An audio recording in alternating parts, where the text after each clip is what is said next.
और इसी वजह से आप ये एक्सपीरियंस करना, किसी की भी मार्कशीट देखना, GS3 में कैंडिडेट को बहुत कम मार्क्स आते हैं। बहुत कम लोग हैं जो GS3 में अच्छा स्कोर कर पाते हैं। उसका कारण पता है क्या है? एनवायरनमेंट को नेग्लेक्ट कर देना, डिजास्टर मैनेजमेंट को नेग्लेक्ट कर देना, इकोनॉमी चलो ठीक है उनको पहाड़ लगता होगा, बाकी एरियाज को हम भूल ही जाते हैं। उसमें सबसे इंपॉर्टेंट एरिया आज हम डिस्कस करने वाले हैं and that is about disaster management. 50% disaster management से क्वेश्चन पिछले 5 सालों के भी उठा के देखोगे ना तो एक ही पर्टिकुलर थीम से आए हैं। तो आज हम उस थीम के बारे में डिस्कस करेंगे कि वो थीम अगर प्रिपेयर कर लेते हो तो आपके चांसेस हाई हैं कि आप डिजास्टर मैनेजमेंट का क्वेश्चन बड़े आसानी से टैकल। अगर आप GS3 की बात करोगे तो इकोनॉमी एक मेजर सेक्शन आ रहा है, ठीक है ना, 100 मार्क्स का। इसके बाद में ये जो छोटे छोटे सेक्शन आते हैं ना, इसको हम प्रिपेयर नहीं करते और यही सबसे बड़ा कारण है जिसकी वजह से हमारे मार्क्स जो है वो कहीं ना कहीं डाउन चले जाते हैं।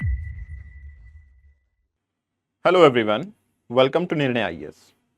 दोस्तों, जब भी हम अपने मेंस एग्जाम की तैयारी शुरू करते हैं तो हमें लगता है कि जो मेजर सब्जेक्ट है उनके ऊपर ही फोकस किया जाए, उनसे हमें अच्छे खासे मार्क्स आएंगे। और इसी वजह से आप ये एक्सपीरियंस करना, किसी की भी मार्कशीट देखना, GS3 में कैंडिडेट को बहुत कम मार्क्स आते हैं। बहुत कम लोग हैं जो GS3 में अच्छा स्कोर कर पाते हैं। उसका कारण पता है क्या है? एनवायरनमेंट को नेग्लेक्ट कर देना, डिजास्टर मैनेजमेंट को नेग्लेक्ट कर देना, इकोनॉमी चलो ठीक है उनको पहाड़ लगता होगा, बट हमें लगता है GS3 का नाम लेते ही हम इकोनॉमी पे सबसे ज्यादा फोकस कर लें, बाकी एरियाज को हम भूल ही जाते हैं। उसमें सबसे इंपॉर्टेंट एरिया आज हम डिस्कस करने वाले हैं and that is about disaster management. तो थोड़ा सा जानने की कोशिश करेंगे। डिजास्टर मैनेजमेंट अगर आप प्रिपेयर करोगे ना, टू बी फ्रैंक, ये बहुत ही प्रिसाइज प्रिपरेशन होगी। आपको एक थोड़ा सा सिलेबस कवर करना है और आपका डिजास्टर मैनेजमेंट प्रिपेयर हो जाएगा। लेट अस सी कि कैसे हो जाएगा। और थोड़ा सा ट्रेंड एनालिसिस करेंगे हम, प्रीवियस ईयर क्वेश्चंस का रेफरेंस लेंगे ताकि हमें एग्जैक्टली पता लगे कि क्या कवरेज होता है। और आपको जान के हैरानी होगी, 50% डिजास्टर मैनेजमेंट से क्वेश्चन पिछले 5 सालों के भी उठा के देखोगे ना तो एक ही पर्टिकुलर थीम से आए हैं। तो आज हम उस थीम के बारे में डिस्कस करेंगे कि वो थीम अगर प्रिपेयर कर लेते हो तो आपके चांसेस हाई हैं कि आप डिजास्टर मैनेजमेंट का क्वेश्चन बड़े आसानी से टैकल कर लोगे। देखो क्या सिनेरियो है, डिवीजन कैसे रहता है। अगर आप GS3 की बात करोगे तो इकोनॉमी एक मेजर सेक्शन आ रहा है, ठीक है ना, 100 मार्क्स का। इसके बाद में ये जो छोटे छोटे सेक्शन आते हैं ना, इसको हम प्रिपेयर नहीं करते और यही सबसे बड़ा कारण है जिसकी वजह से हमारे मार्क्स जो हैं वो कहीं ना कहीं डाउन चले जाते हैं। जैसे कि सिक्योरिटी वाला पार्ट 50 मार्क्स का आ जाता है, साइंस एंड टेक भी 50 आता है, डिजास्टर मैनेजमेंट अप्रोक्सीमेटली 30 मार्क्स और एनवायरमेंट आपका 20 मार्क्स का एक क्वेश्चन देखने को मिलता है, 2 क्वेश्चन आ जाते हैं। ये है आपका 2024 का ट्रेंड। हमेशा डिजास्टर मैनेजमेंट 30 मार्क्स का रहता है ऐसा भी नहीं है। सम टाइम 10 मार्कर 2 क्वेश्चन आ जाते हैं तो 20 मार्क्स भी हो जाता है। सम टाइम एक ही क्वेश्चन आता है 15 मार्कर तो 15 मार्क्स भी हो जाता है। तो 15 से 30 के बीच में वेरिएबिलिटी होती है। लेकिन नाउ-ए-डेज आई विल से, आपको भी पता है कि डिजास्टर जो है बहुत ज्यादा भी आ रही है और धीरे धीरे यूपीएससी का जो आपका बेसिकली इंटरेस्ट है वो भी टुवर्ड्स दो सब्जेक्ट बढ़ रहा है जो कि ह्यूमन के लिए रियली वैल्यूएबल है, उनकी लाइफ के अंदर कुछ चेंज ला सकते हैं। And that's why disaster management आपके लिए काफी इंपॉर्टेंट हो जाता है। 30 मार्क्स कम नहीं होते। अब अगर आप ट्रेंड पिछले 5 सालों का देखोगे तो आप ये इजिली एनालाइज कर सकते हो। जैसे 2020 की बात करेंगे, क्वेश्चन 1 पूछा गया, यहाँ 2 क्वेश्चन आए, यहाँ भी 2 क्वेश्चन आए, फिर एक क्वेश्चन पूछा गया 2024 में, फिर से 2 क्वेश्चन आए, ठीक है। 2 क्वेश्चन आते हैं तो लगभग लगभग आपका 30 मार्क्स का कवरेज जो है वो इससे हो जाता है, राइट। अगर आप थीम पे आते हो तो पता है 50% क्वेश्चन हैजार्ड स्पेसिफिक होते हैं। मतलब आपको लैंडस्लाइड, अर्थक्वेक या फिर आपका अर्बन फ्लड, ये कुछ गिने चुने टॉपिक हैं जिनके ऊपर डायरेक्टली यूपीएससी क्वेश्चन पूछता है और उसका फ्रेम भी फिक्स है कि talk about this disaster and how we are managing this disaster, कि अर्बन फ्लडिंग क्यों हो रही है और हम इसको कैसे मैनेज कर रहे हैं। सिंपल, यही ट्रेंड होता है, यही पैटर्न होता है, यही सिस्टम फिक्स होता है और इसी पे बार बार बार बार इसी थीम पे, इसी पैटर्न पे रिपीटेटिव क्वेश्चन पूछे जाते हैं। आई एम सॉरी, इसी थीम पे रिपीटेटिव जो है क्वेश्चन पूछा जाता है। इसके अलावा क्या है आपका, कई बार एनवायरमेंट से लिंक किया जाता है, स्पेशली ग्लोबल वार्मिंग को। सम टाइम आपका कुछ ज्योग्राफिकल टूल्स के बारे में पूछ लिया जाता है, जैसे कि ज्योग्राफिकल टूल मैं बताऊंगा आज आपको, वो टूल्स को प्रिपेयर कर लो अपने मैप के थ्रू। जैसे कि मैं बताता हूं disaster map, for example most of the time ये आपका इंटर रिलेट होता है, आप अर्थक्वेक की जोनेशन पढ़ते हो ना उससे, कि अर्थक्वेक जोन जैसे दिल्ली है वो जोन 4 में आता है तो उसके क्या एस्पेक्ट होंगे, राइट। वो जोनेशन एस्पेक्ट जो है वो यहां से इंटरलेट किए जाते हैं। इसके अलावा पॉलिसी एंड फ्रेमवर्क, ये बहुत ही इंपॉर्टेंट पार्ट है, बहुत ही इंपॉर्टेंट पार्ट है। सिर्फ आप ये दो चीजें प्रिपेयर कर लो, आपका डिजास्टर मैनेजमेंट ऑलमोस्ट प्रिपेयर हो जाएगा, ऑलमोस्ट वो प्रिपेयर हो जाएगा, ठीक है ना। इसके अलावा आपके कुछ कॉन्सेप्चुअल पार्ट भी पूछ लिया जाता है, लेकिन वो बहुत कम पूछा जाता है। वहां पे ज्योग्राफी को इंटररिलेट किया जाता है, जैसे क्लाउड ब्रस्ट क्या होता है, बट ऐसा बहुत रेयरली पूछा जाता है, ये कम चांसेस हैं। लेकिन ये और ये पार्ट अल्टीमेटली आपके डिजास्टर मैनेजमेंट को पूरा कर देते हैं, ठीक है। चलिए अब प्रीवियस ईयर क्वेश्चंस का रेफरेंस लेके समझते हैं कि जरा किस टाइप का क्वेश्चन आपसे पूछा गया है। 2019 की बात करते हैं। 2019 की बात करेंगे तो दो क्वेश्चन पूछे गए 2019 में। पहला क्वेश्चन था vulnerability is essential element of defining disasters impact and its threat to the people. How and in what ways can vulnerability to the disaster be characterised and discuss the different type of vulnerability with reference to the disaster. ये आपको 150 word में लिखना है, ठीक है ना। यहां simple सा कहना था कि डिजास्टर ऐसा नहीं होता क्लाउड ब्रस्ट डिजास्टर हो गया है। क्लाउड ब्रस्ट डिजास्टर किस लिए है, क्योंकि वल्नरेबिलिटी बढ़ जाती है। और अब पूछा गया है आपसे कैसे कैरेक्टराइज करोगे आप वल्नरेबिलिटी को। देखिए वल्नरेबिलिटी है लोगों की सफरिंग, उसको कैरेक्टराइज करने के लिए फॉर एग्जांपल मैं एक सिंपल सा एग्जांपल आपको देता हूं। जैसे nowadays heat waves are going on. ये जो हीट वेव अभी के टाइम पे चल रही हैं, उन हीट वेव्स में एक इंपॉर्टेंट चीज आपको नजर आती है। क्या है वो? हीट वेव की सबसे इंपॉर्टेंट चीज ये है कि आप ये देखो हीट वेव सबको इक्वली इंपैक्ट नहीं करती। हर सेक्शन की वल्नरेबिलिटी फॉर हीट वेव अलग है। How it is different? Street vendors हैं, ठीक है, लेबर वर्कर हैं, उनकी वल्नरेबिलिटी हीट वेव के टुवर्ड्स कहीं ज्यादा है। जो भी ऑन ग्राउंड फोर्स है, इवन पुलिस फोर्स, उसकी वल्नरेबिलिटी भी ज्यादा है। तो इन टोटल हम कह सकते हैं कि वल्नरेबिलिटी का ग्राफ सबके लिए अलग अलग होगा। इकोनॉमिकल एस्पेक्ट, फिजिकल एस्पेक्ट, है ना, चिल्ड्रंस एज के हिसाब से वल्नरेबिलिटी हो सकती है। तो आपको वल्नरेबिलिटी को डिस्कस करना है और के डिफरेंट टाइप्स ऑफ वल्नरेबिलिटी के ऊपर हमें बात करनी थी। Similarly disaster preparedness is first step in disaster management process. Explain how hazard zonation mapping, देखो आ गया ना हैजार्ड जोनेशन मैपिंग, जिसके बारे में अभी हम बात कर रहे थे कि भाई जोनेशन जो है वो काफी इंपॉर्टेंट है और यहाँ पे इंटररिलेट करके आपसे पूछा जाता है। यहाँ लैंडस्लाइड की जोनेशन पूछ ली है, तो आप अगर इंडिया में भी देखोगे तो हिली एरिया जहां रेनफॉल ज्यादा हो रही है वहां पे बहुत ज्यादा लैंडस्लाइड होते हैं। तो obviously we will do zonation और उसी हिसाब से आपके लैंडस्लाइड की डिस्कशन देखने को मिल जाएगी। 2020 की बात करेंगे तो यहाँ पे एक ही क्वेश्चन पूछा गया, लेकिन मैं मानता हूं अगर आप डिजास्टर मैनेजमेंट को प्रिपेयर करना चाहते हो ना, तो ये 2020 का क्वेश्चन, एक ही क्वेश्चन, सबसे पहले इसको ही प्रिपेयर करो। मैं ऐसा क्यों बोल रहा हूं, एक बार क्वेश्चन पढ़ो। Discuss the recent measures initiated in the disaster management by the government of India departing from the earlier reactive approach. आपको पता चला क्या है ये? Question is all about the regulations and steps taken by the government of India. देखिए disaster management पे जब भी मैनेजमेंट की बात आती है ना, दो फ्रेगमेंटेशन होते हैं इसके। वन, गवर्नमेंट ऑफ इंडिया क्या कर रही है, अनदर इंटरनेशनल रेगुलेशंस क्या है। अगर आप इस क्वेश्चन के आंसर को प्रिपेयर करते हो, ठीक है ना, अभी हम बात करेंगे इस पे, आप अगर प्रिपेयर करते हो इस क्वेश्चन के आंसर को, तो आपका रेगुलेशन में गवर्नमेंट ऑफ इंडिया वाला रेगुलेशन पूरा हो जाता है और काफी comprehensively.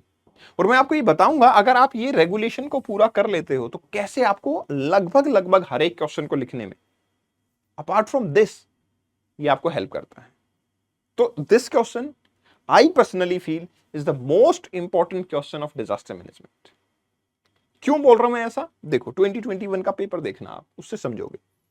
Describe the various causes and effect of landslide, mention the component of important part of national landslide risk management strategy. आपको पूछा गया है रिस्क मैनेजमेंट स्ट्रेटेजी के ऊपर, है ना। It is asking about risk management strategy, it is asking about risk management strategy, so it is important. और ये कहां से आता है आपका? Legislation of the government of India. Similarly discuss about the vulnerability of India to the earthquake related hazards, give examples including salient features of major disaster caused by earthquake in different part of India during the last 3 decades। आप देख रहे हो second part में क्या हुआ, earthquake in different part of India, उसके time पे हमारे पास सैलिएंट फीचर्स क्या रहे हैं, उसके एग्जांपल देने आपको।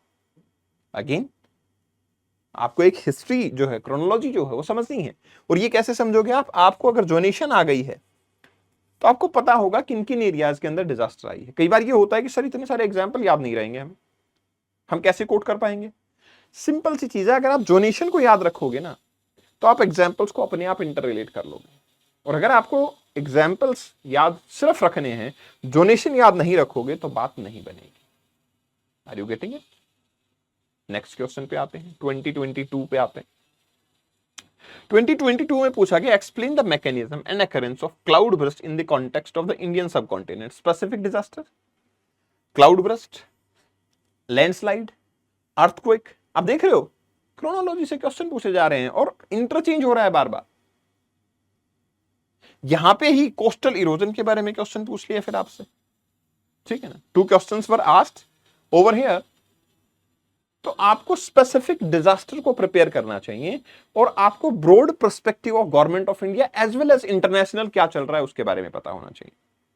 अगर कोई आपसे डिजास्टर में पूछे कि भैया ड्रॉट कंडीशन आती है, वाटर की डेफिशिएंसी होती है, उसमें आपको क्या करना चाहिए, नेचुरली आपको वहां पे रामसर कन्वेंशन को मेंशन करना चाहिए, इजंट इट? और अगर करना चाहिए तो आपको इंटरनेशनल कन्वेंशंस तो पता होनी चाहिए ना, तभी तो आप कर पाओगे, नहीं तो कैसे कर पाओगे? It will not be possible for you अगर आप बार बार ये नहीं पढ़ते हो तो। सिमिलरली 2023 के अंदर देखिए एक क्वेश्चन पूछा गया डैम्स के बारे में। इस टाइम पे बहुत सारे डैम फेलियर की रिपोर्ट आई। इवन ये भी आया कि इंडिया के अंदर बड़े सारे ऐसे डैम्स हैं जो कि अपनी हेल्थ से आउट हो चुके हैं क्योंकि वो ब्रिटिश टाइम पे बने थे एंड इवन स्टिल हम उनका यूज कर रहे हैं। तो अगर हम इतना ज्यादा उन डैम्स का यूज करेंगे we will be in critical position. तो dam failure are always catastrophic in nature, specially on the downstream side, resulting in the colossal loss of life and property. Analyze the various causes of dam failure. Give 2 examples of large dam failures. आपको examples पूछे गए हैं और देखो आपको पता है south India में डैम फेलियर की कंडीशन ज्यादा होती है। Do you know why? क्योंकि जब डैम बनाया जाता है उसका पर्पस क्या है सर? मल्टीपर्पज डैम होते हैं, इलेक्ट्रिसिटी बनाना, वाटर स्टोर करना, ताकि ऑफ सीजन में हमें पानी मिल सके। ये तो अच्छी बात है, लेकिन क्योंकि हमारी मॉनसून प्रिडिक्टेबल नहीं है, हमारी मॉनसून हमेशा यूनिफॉर्म नहीं रहती है, दैट्स व्हाई दोज नेशन जिनकी river perennial, those areas of the nation जिनकी रिवर पेरेनियल नहीं है, वो डैम्स को अपनी कैपेसिटी से कहीं ज्यादा फुलफिल करके रखते हैं। 90% कैपेसिटी तक डैम के अंदर पानी देखा गया है, केरला में स्पेसिफिकली। अब आप सोच के देखो, Kerala is the state where monsoon is received fast and they are keeping 90% of the capacity of the dam full. अब एकदम से अगर मॉनसून आता है, रेनफॉल आना शुरू होता है, how you will discharge that high volume of water? आप उसको कैसे पहुंचाओगे दूसरे एरियाज में? Complicated, it's challenging and that's why what you need for, आपको प्रिपेयर रहना चाहिए। दूसरा, अपने यहां पे डैम्स की हेल्थ के बारे में कभी ज्यादा कंसर्न नहीं जताया जाता। बहुत सारे ऐसे डैम्स हैं जो ब्रिटिश टाइम से चल रहे हैं और हम उसको आज भी यूज कर रहे हैं। They are out of their date, मतलब their expiry date has been gone, but still we are using it and that is the problem. ठीक है ना, तो आपको ये करना पड़ेगा। 2024 में क्या क्वेश्चन पूछा? 2 क्वेश्चन पूछे 2024 में। One is strategic one, disaster resilience क्या होता है आप याद करो, पहले भी रेजिलियंस के बारे में बात की, अभी भी फिर से बात की है, ठीक है ना। हाउ इट इज डिटरमाइंड, ठीक है ना। तो कभी रेजिलियंस, कभी वनरेबिलिटी, कभी मैनेजमेंट, घूम फिर के सेम थ्योरी और कॉन्सेप्ट पे क्वेश्चन पूछा जा रहा है आपसे। Also mention the global target of Sendai framework. अब आपको समझ आया कि क्यों कह रहा था मैं 2 पार्ट है, one Indian legislation, another is international legislations, ठीक है ना। Sendai framework for disaster risk reduction, आपसे डायरेक्टली क्वेश्चन पूछा है। दूसरा question, flooding in the urban area is an emerging climate induced disaster. Discuss the causes of this disaster. Mention the feature of 2 such major flood in the last 2 decades in India, and describe the policies and frameworks in India that aim at tackling such floods. आपको बताना है इसमें कि आपको जो disaster के लिए जो फ्लड है, बेसिकली अर्बन फ्लडिंग स्पेसिफिकली, उसके लिए हमारी पॉलिसीज क्या कहती हैं। तो अगेन आप उसी रेगुलेशंस पे आ गए ना, इंडियन लेजिस्लेशन पे। तो आप देख पा रहे हो, अगर आपने 2020 का वो वाला क्वेश्चन अपने आप में प्रिपेयर कर लिया तो it's another half part of each and every question. Indian legislation 100% पूछा ही जाता है। भैया आपसे डिजास्टर में आप क्या एक्सपेक्ट करते हो क्वेश्चन को? अर्थक्वेक कैसे आया था? इंडिया का लेजिस्लेशन क्या है? लैंडस्लाइड कैसे हो रहा है? इंडिया का लेजिस्लेशन क्या है? क्योंकि इंडिया की लेजिस्लेशन के बारे में पता होगा तभी तो मैनेजमेंट होगी। This subject is not disaster, it's disaster management. और मैनेजमेंट है तो लेजिस्लेशन का पता होना एक्सट्रीमली इंपॉर्टेंट है। If you are not aware about the this part basically, तो फिर तो कोई मतलब ही नहीं हुआ, मैनेजमेंट हुई कैसे? तो you have to understand the basic theme of it. And some time if you feel कि सर वो वाला पार्ट रह गया, बाकी वाला कराया, तो आप सोच के देखो कि आपका जो मोस्ट इंपॉर्टेंट पार्ट था वो आपने अटेम्प्ट ही नहीं किया। That's a problem. तो अगर मैं 2020 से लेके 2024 के बीच में अगर थीम एनालिसिस करूं, तो यहां पे तो सीधा सीधा क्वेश्चन पूछा गया, एक तो आपके रेजिलियंस के ऊपर, दूसरा आपके अर्बन फ्लडिंग पे। इसके अलावा जो ईयर्स थे 2023 में डैम फेलियर पे पूछा गया, यहां क्लाउड बर्स्ट और कोस्टल इरोजन पे आया, यहां लैंडस्लाइड और अर्थक्वेक पे आया। आप देख रहे हो स्पेसिफिक डिजास्टर पे क्वेश्चन आ रहा है, या फिर यहां पे फिर मैनेजमेंट, फिर से वनरेबिलिटी, फिर लैंडस्लाइड जोनेशन मैपिंग। तो in total either you have to prepare some specific disasters or you have to prepare two types of legislation. One is the Indian legislation, another is the international legislations, and that's all. यही है disaster management. With respect to your prelims exam तो कुछ आता ही नहीं है ऐसा। हाँ, ऐसा नहीं है कि इसमें पूछा नहीं जा रहा है कुछ भी। एनवायरमेंट पे क्वेश्चन पूछे जाते हैं, एनवायरमेंट को कंसिडर कर लिया जाता है उस पर। तो ओवरऑल अगर मैं यहाँ पे देखूं तो मुझे ये ट्रेंड समझ में आता है कि sir some time landslide, some time dam failure, some time cloud burst, coastal erosion, आपका अर्थक्वेक, और फिर इसकी मैनेजमेंट पॉलिसीज क्या है। This is the whole agenda which is covered in disaster. तो आपको एक्चुअली क्या कवर करना चाहिए सिलेबस में? वन इज आपको डाइवर्स हैजार्ड्स के बारे में, जैसे हाइड्रोलॉजिकल डिजास्टर देखा तो डैम फेलियर हो सकता है, क्लाउड बर्स्ट हो सकता है, कोस्टल इरोजन हो सकता है। जियोलॉजिकल देखोगे तो अर्थक्वेक और लैंडस्लाइड आ सकते हैं। आप यहां पे क्लाइमेटिक देखोगे तो अगेन क्लाउड बर्स्ट हो सकता है। कॉन्सेप्चुअल देखोगे तो आप वनरेबिलिटी, रेजिलियंस, प्रिपेयर्डनेस, बस यही है। तो आपको फोकस करना है लैंडस्लाइड पे और उनकी पॉलिसीज पे। लैंडस्लाइड और अर्थक्वेक बहुत ज्यादा बार रिपीट किया जाता है क्योंकि दो डिजास्टर की वनरेबिलिटी हमारे लिए एक्सट्रीम है। और अभी के टाइम पे heat wave will also become another disaster, you can observe it as of now. आने वाले टाइम में heat wave becomes another important disaster. और फिर आपको डिजास्टर के रिस्क रिडक्शन और प्रिपेयर्डनेस की बात करनी है, जिसमें लेजिस्लेशन की बात करोगे, प्रोएक्टिव मेजर्स की बात करोगे, हमारे एनडीआरएफ के बारे में बात करोगे, स्ट्रक्चर के बारे में बात करोगे। तो हम ये कह सकते हैं कि यार जो करंट में कुछ प्रॉब्लम आती है, जैसे इंडिया का टेम्परेचर मैं आपको बता रहा हूं 2025 में हाई चांसेस हैं कि हीट वेव पे क्वेश्चन आ जाएगा, क्योंकि एज ऑफ नाउ आप देख रहे हो हीट वेव काफी एक्सट्रीम है। That can be a problem, that can be a disaster, the question must be asked on it. तो what should be your ideal strategy? Syllabus के अलाइनमेंट कुछ ऐसा होना चाहिए, जो डिजास्टर है उनकी कॉन्सेप्चुअल क्लैरिटी करो, अर्थक्वेक है ना, लैंडस्लाइड, इरोजन, हीट वेव, ये सब आपको पता होना चाहिए। उनकी जोनेशन मैपिंग करो, अप्लाइड ज्योग्राफी देखो उसके अंदर, फिर उनकी पॉलिसी या रिफॉर्म्स या फिर हमारी प्रिपेयर्डनेस, हमारा फ्रेमवर्क क्या है। और अगर कोई रिसेंट में केस स्टडी हुआ है तो वो डिजास्टर, अगेन कॉन्सेप्चुअल क्लैरिटी उस पर काफी ज्यादा ले लो, क्योंकि हाई प्रोबेबिलिटी है क्वेश्चन उसी पे पूछा जाएगा। और ऐसा हर साल होता आ रहा है। डैम फेल हुआ, फ्लड आ गई, क्वेश्चन पूछ लिया, लैंडस्लाइड हुआ, लोग मारे गए, क्वेश्चन पूछ लिया। अब आप देखो अभी ये जो आईपीएल का सेलिब्रेशन था, रैम्पेड हुआ, बहुत सारे लोग मारे गए, इट्स अ डिजास्टर। आप देख पा रहे हो 2025 का अगर आपको ट्रैक करना है तो या तो आपका क्राउड मैनेजमेंट या फिर आपका दैट इज हीट वेव। आपको नहीं लगता ये दो इंपॉर्टेंट टॉपिक हो गए हैं? Isn't it? Right now. So please prepare it in this accordance, and this is the policy framework जो मैंने आपको यहाँ पे दिखा दिया है। Okay? Thank you very much. Best wishes। इस सेशन की पीडीएफ को आप यहाँ से डाउनलोड कर सकते हैं। This is my Insta handle. You can follow me here. Thanks a lot.